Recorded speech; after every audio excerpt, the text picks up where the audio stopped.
Assalamualaikum warahmatullahi wabarakatuh. Ya ayyuhallazina amanu hal adulukum ala tijaratin tunjikum min azabin alim. Tu'minuna billahi wa rasulih wa tujahiduna fi sabilillah bi amwalikum wa anfusikum zalikum khairul lakum in kuntum ta'lamun. Shadaqallahul azim.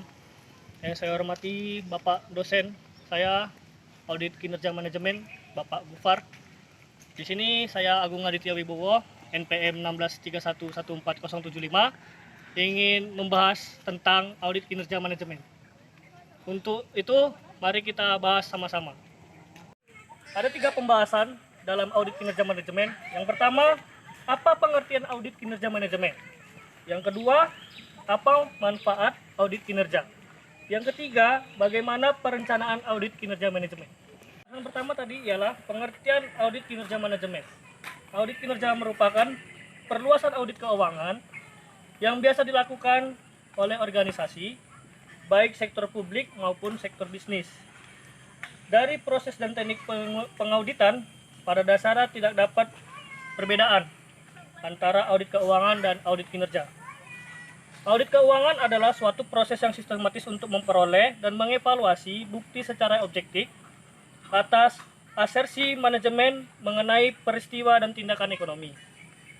Kemudian, membandingkan kesesuaian asensi manajemen tersebut dengan kriteria yang telah ditetapkan dan mengkomunikasikan hasilnya kepada pihak-pihak yang berkepentingan. Bahasan kedua yaitu manfaat audit kinerja manajemen. Audit kinerja bermanfaat untuk mengetahui apakah sumber daya organisasi telah diperoleh dan digunakan secara ekonomis, efisien dan efektif. Di samping itu, audit kinerja juga bermanfaat untuk mengidentifikasi cara untuk memperbaiki ekonomi yang efisien dan efektivitas di sektor publik serta mendorong dilakukannya perbaikan sistem pengendalian manajemen pada sektor publik.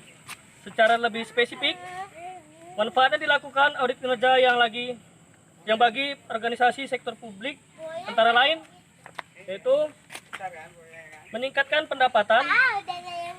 Hal ini dikarenakan kebocoran, penggelapan dan ketidakoptimalan dalam sisi pendapatan bisa diketahui atau diperbaiki.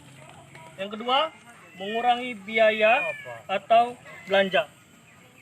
Melalui audit kinerja, sumber penyebab kebocoran dan pemborosan organisasi diidentifikasi sebagai melalui efisien.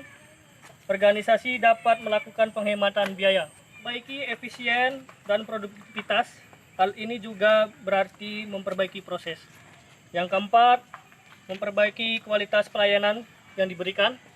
Yang kelima, meningkatkan kesadaran manajemen sektor publik terhadap perlunya transparansi dan akuntabel dalam penggunaan sumber daya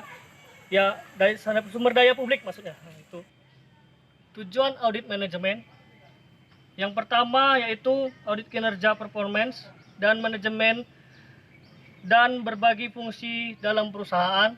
Yang kedua, menilai apakah berbagi sumber daya manusia yang dimiliki perusahaan telah digunakan secara efisien dan ekonomis.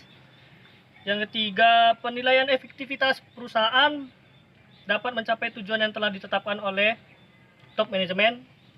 4. Memberikan rekomendasi kepada top manajemen untuk memperbaiki kelemahan-kelemahan yang terjadi dalam penerapan pengendalian intern. Perencanaan audit kinerja manajemen. Perencanaan audit harus disusun dengan mempertimbangkan risiko yang dihadapi organisasi yang akan diauditnya. Yang pertama, isi perencanaan audit, metode dalam perencanaan audit, kegiatan dalam perencanaan audit, serta jenis audit manajemen. Ini pembahasan yang terakhir yaitu perencanaan audit kinerja manajemen. Ada perencanaan audit kinerja manajemen dibagi lagi, yaitu isi perencanaan audit, metode dalam perencanaan audit, kegiatan dalam perencanaan audit, jenis audit manajemen. Nah, itu aja. Nanti kita mungkin itu saja yang bisa saya bahas tentang audit manajemen. Kiranya kalau kurang kata-kata saya mohon maaf. Billahi fisabilillah. Assalamualaikum warahmatullahi wabarakatuh.